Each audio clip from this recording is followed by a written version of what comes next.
আচ্ছা শুনেন, ঘটনাটা তুচ্ছ ঘটনাকে কেন্দ্র করে এইটা হয়েছে। কোনো এক যাত্রী সম্ভবত সে দোকানে কিছু মালামাল যাওয়ার সময় রেখে গেছে, এরকম আমাদের কাছে মেসেজটা। তো সে ওই রিক্সা নিয়ে যাচ্ছিল, রাস্তায় যাইতে ওর মনে পড়ছে যে সে কিছু ছাড়ে আসছে। সে আবার ব্যাক করছে, ব্যাক করে এইখানে ওই রিক্সাটাকে দাঁড় করাইয়া, রিক্সা মানে চার্জার রিক্সা হয়তো, সে ভিতরে গেছে যে ওই মালটা দোকান থেকে নিয়ে আসবে। এই সময় সিকিউরিটি গার্ড তারে সরে যেতে বলছে। যে সরে যেতে বললে ও মনে হয় সরে যায়নি, ও কি বলছে আমি জানি না, আসলে দুইজনের কথা শুনি নাই। তো সে মনে হয় লাঠি দিয়ে একটা বাড়ি দিছে ওর গায়ে। এই বাড়ি দিছে, এইটা নিয়ে উত্তেজনা, অন্য আর কিছু ঘটনা নাই, এইটুকুই ঘটনা।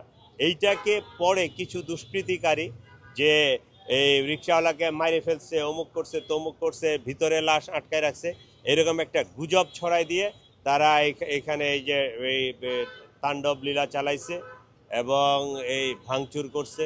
একটা গ্রুপের, আমার মনে হয় একটা গ্রুপের উদ্দেশ্যও ছিল যে মার্কেটে কিছু যদি ওই লুটপাট করা যায়, করা যায়। তো এইগুলো আমরা সিসিটিভি ফুটেজ কালেক্ট করতেছি।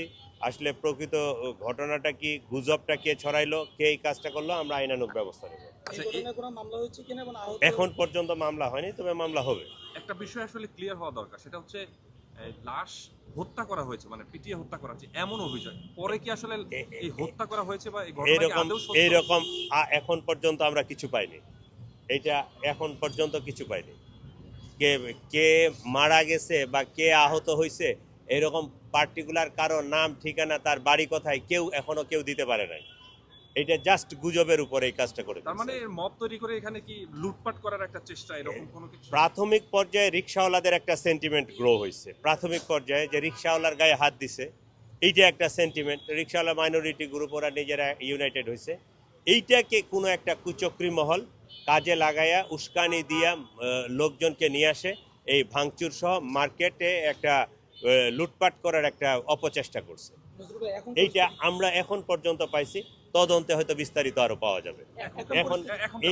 এখন আমি ঈদ সমাগত, আজকে 26 তারিখ, আমি এই যে মার্কেট কর্তৃপক্ষকে বলবো যত দ্রুত তাড়াতাড়ি এগুলোকে অপসারণ করে তারা যেন মার্কেটের কার্যক্রম চলে।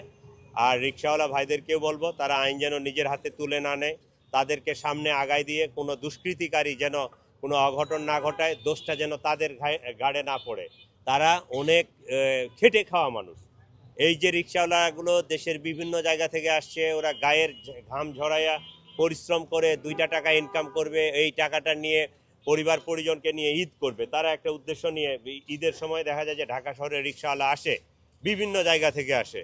তো তারা গরিব মানুষ, নিরীহ মানুষ, তাদের এই সেন্টিমেন্টকে কাজে লাগাইয়া কোনো দুষ্কৃতিকারী যেন খারাপ কিছু না করতে পারে, এই জন্য রিক্সাওয়ালা ভাইদেরকে অনুরোধ করব, কোনো গুজবে আপনারা কান দিবেন না, কারো কথায় কান দিবেন না, আইন নিজের হাতে তুলে নেবেন না।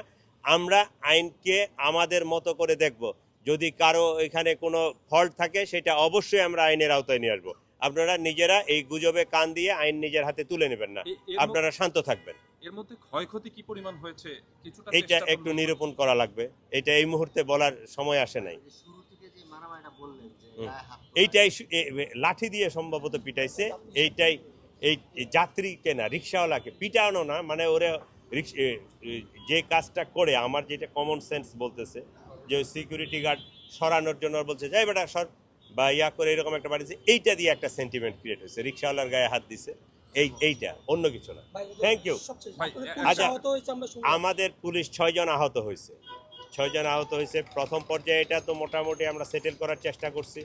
পরবর্তীতে এলাকায় লোকজনকে জমায়েত করে, মানে দুষ্কৃতিকারী কিছু লোক চলে আসছে। পুলিশের পক্ষ থেকে কি মামলা টামলা কোনো কিছু করা? পুলিশের 6 জন আহত হয়েছে, দেখি আমি যাই কমিশনারকে কথা বলি। তবে মামলা করার সম্ভাবনা আছে, পুলিশ অ্যাসল্ট হয়েছে। ওকে, ঠিক আছে।